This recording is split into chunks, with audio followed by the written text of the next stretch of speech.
Friend, now the LGBT community has contributed a lot. And so why shouldn't we have our sex toys, our sex garments, and our things like that in the American History Museum? People needs to know the kind of contributions the LGBT has done in this community. This is who we are. We are sexual beings. And so therefore, this is what we allow.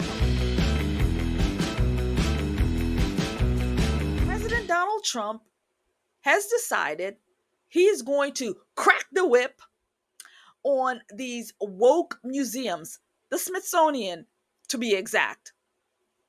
And the reason he is doing that, for a couple of reasons, but one of the main reasons is he wants to remove woke nonsense, woke exhibits that has nothing to do with American history. And once I say that, friends, you know what we're talking about. We're talking about all kinds of woke foolishness from the LGBT, all kinds of things that really means nothing about American history. But yes, these are the things that they're looking at. So we're going to cover that. Hello, fellow patriot, and welcome back to the Conservative Poet. If you are new here, my name is Amania. And here on the channel, we do political commentary. We throw in some satire, parody, comedy to drive home the crazies that we are seeing in the society. Friend, if that is something that is interesting to you, then I suggest you stick around. And don't forget to like, share, comment, and subscribe. You know, I remember when I was growing up in New Jersey, we used to take class trips, right? And once we took a class trip into New York City and we went to, I think it was the Metropolitan Museum. And it was such an adventure. I remember there was like this gigantic, what do you call it? Oh God, dinosaur. There was a gigantic dinosaur, and it was just like just lovely, wonderful place. You know, we could see all of this history, all of this wonderful things.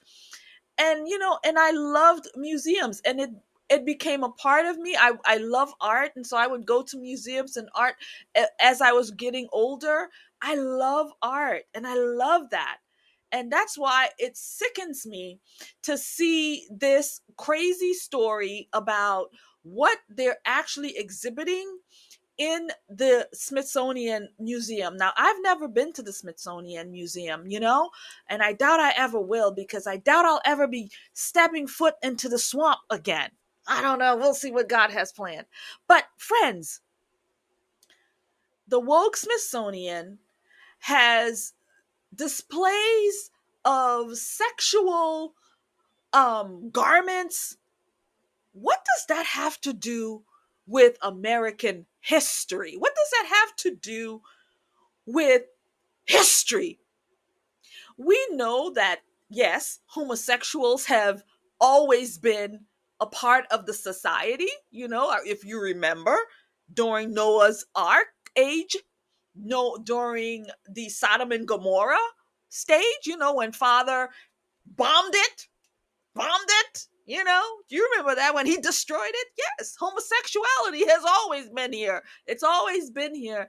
And it was an abomination back then in the day. But now, we're in a different kind of world, different society. And so instead of them being bombed, they put them on display for you to see. This is what they do. They put it on display. What used to be an abomination is now literally being called art. So their sexual attires, their garments, who knows, their whips and everything that nobody wants to look at is out here for you to look at. These things that belong in a bedroom, right, where you're doing your private thing. That's your private business. You're doing your privacy, right? You want to have your whips? Great. You want to have your dildos? Hey, do what you got to do, right? You want to have your outfits? Hey, knock yourself out.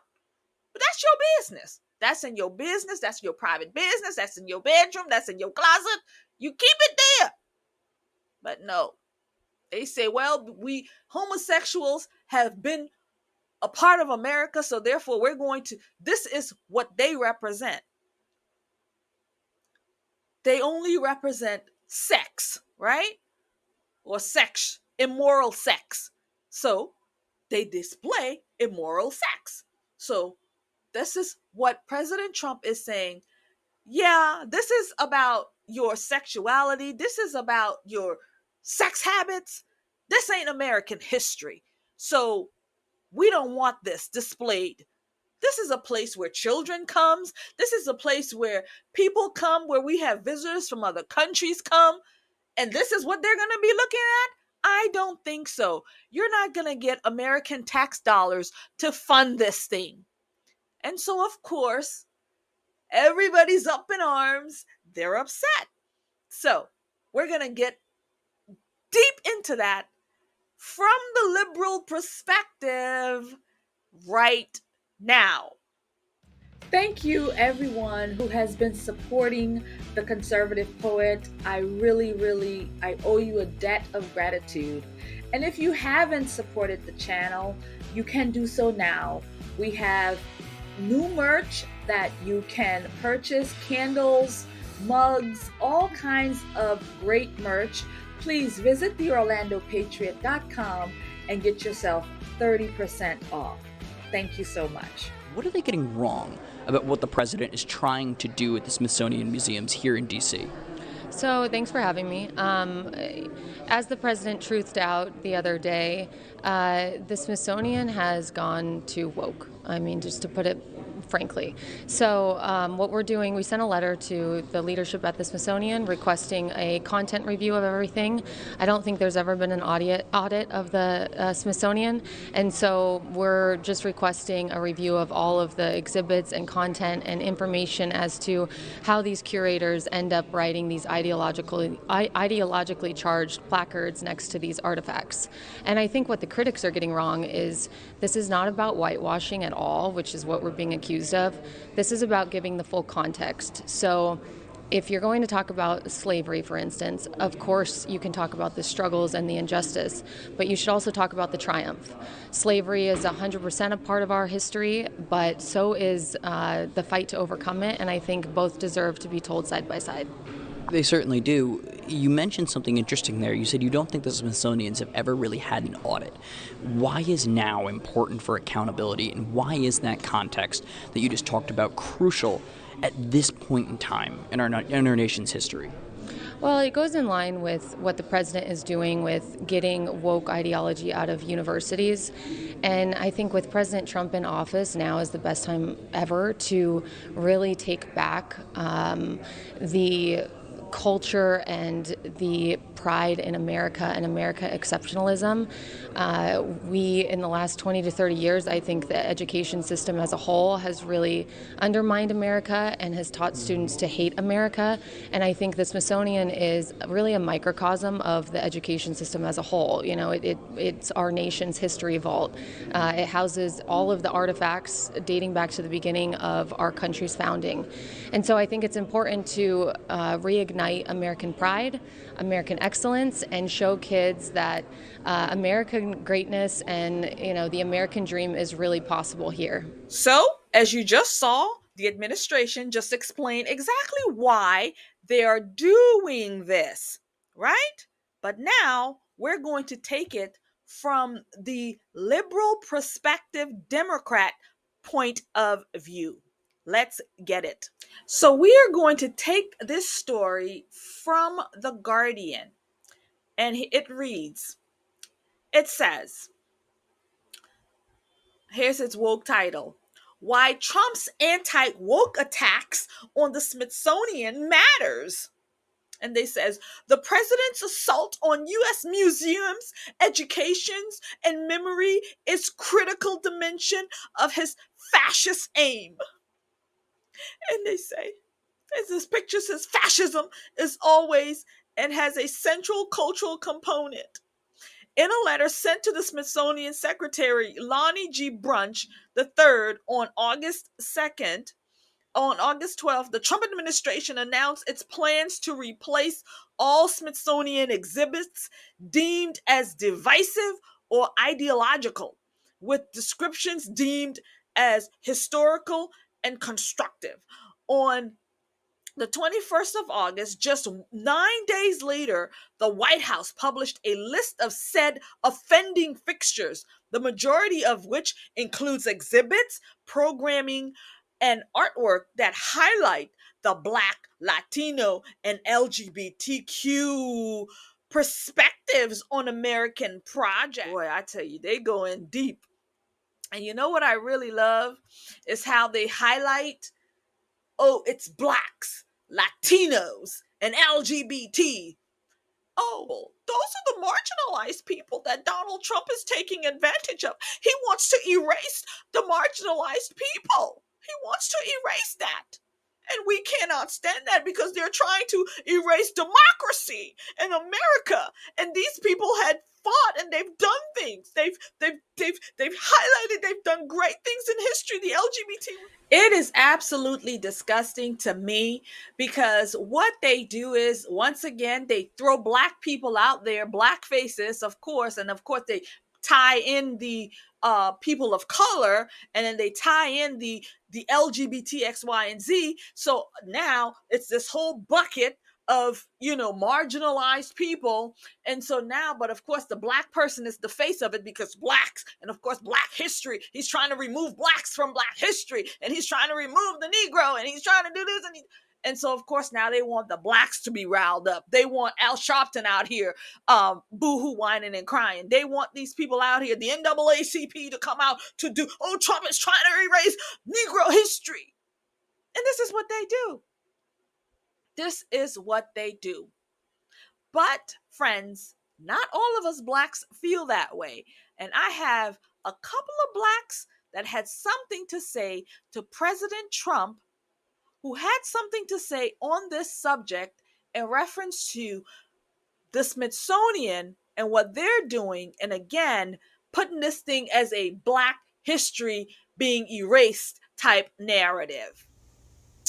Facebook Meme News Central is saying that Donald John Quavius Trump wants to remove Black history and African American history from the Smithsonian. Well, I decided to read the official documents, and I want to let you know exactly what he wants scrapped from the Smithsonian in order for it to keep receiving federal funds. Number one, in African American history and culture, they describe the nuclear family, work ethic, and intellect as white qualities that are rooted in racism. Donald John Quavius said, absolutely not. You can be black, white, Asian, or Latina. Those are American qualities. The National Portrait Gallery, they choreographed a modern dance performance detailing the ramifications of the southern border wall.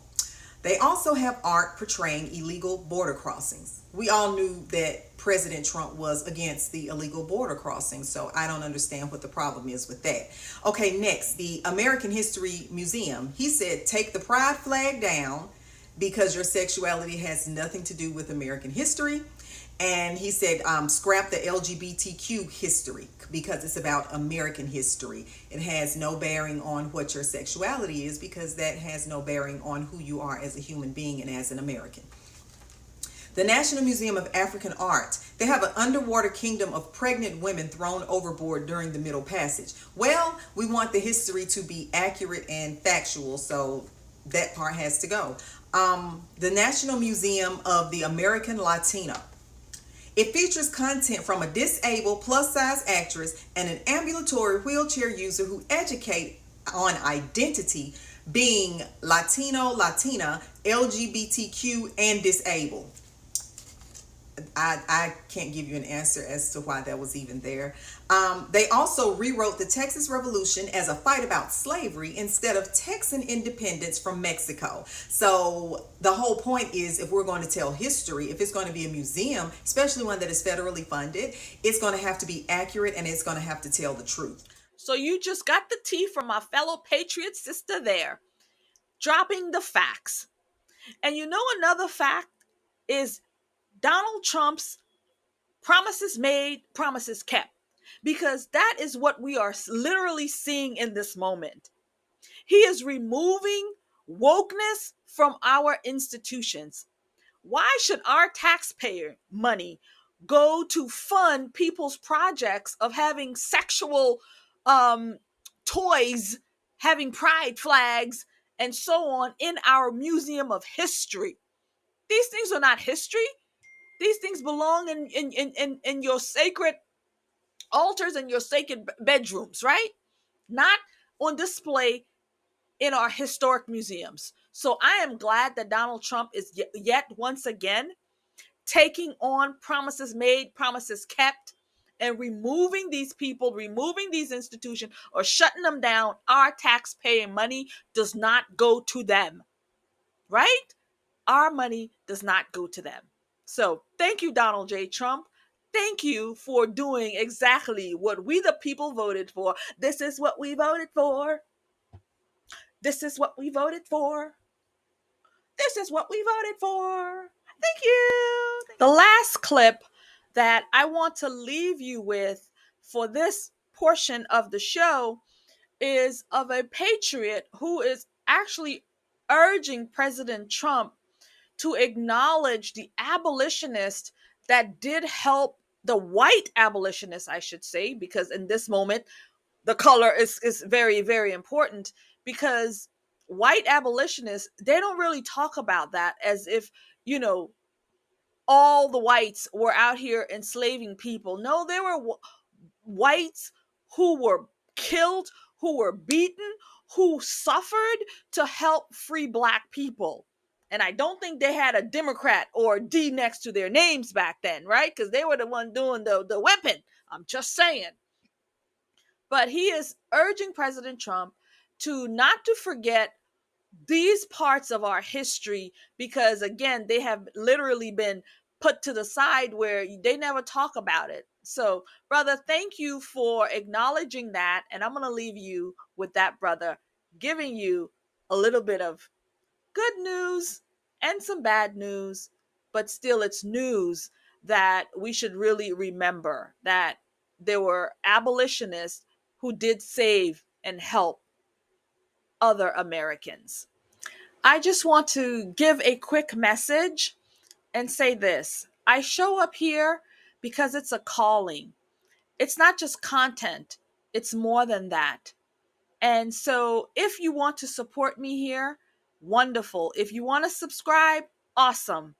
But if not, then you are welcome to come back here anytime to feed off my energy, to get what it is that I have to give. I have to give value, baby. And so I'm glad you're able to get it. But again, you can join, you can subscribe if you'd like. If not, you are still welcome here. Thank you. God bless you. And I will see you in another video. Democrats are really upset because President Trump is going to make the Smithsonian a place where you can learn real history. But I would like to ask President Trump, I want you to make sure you add the white abolitionists. Add their name as etched in stone and a story be told.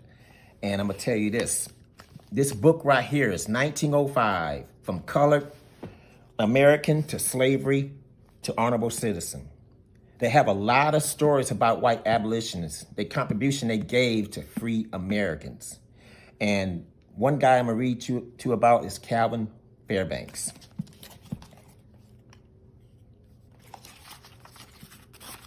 Many respected citizens were imprisoned and fined for aiding slaves. Calvin Fairbanks spent nearly 18 years in the Kentucky penitentiary for crime of aiding poor slaves and gaining freedom. It was said that during his time, he received 35,000 stripes against his bare body. Early in life, he heard the suffering and misery endured by slaves, and he was one of the first underground railroad work along the Ohio. A number of times he was arrested in the act of giving assistance to slaves, and he was committed to prison, where he was suffered untold cruelty at the hands of his keeper. I was flogged, sometimes bowed over a chair, over other objects, often receiving 70 lashes 4 times a day. And at one time received 107 blows at one time. Particles of my flesh was being thrown upon the wall several feet away. All this endured by a white man in order to free the Negro. That's real history. That's what the Democrats don't want you to know about. White abolitionists. They are the fabric what made America great, and they are the fabric, and their story need to be told. And President Trump, please make sure they are known and never forgotten. Here is our biblical alignment for President Donald Trump versus woke Smithsonian. And one of the words come from Joshua, and it says, in the future, when your children ask you, what do these stones mean? Tell them. God commands us to preserve true history for future generations. In Isaiah 5:20 it says, "Woe to those who call evil good and good evil, who put darkness for light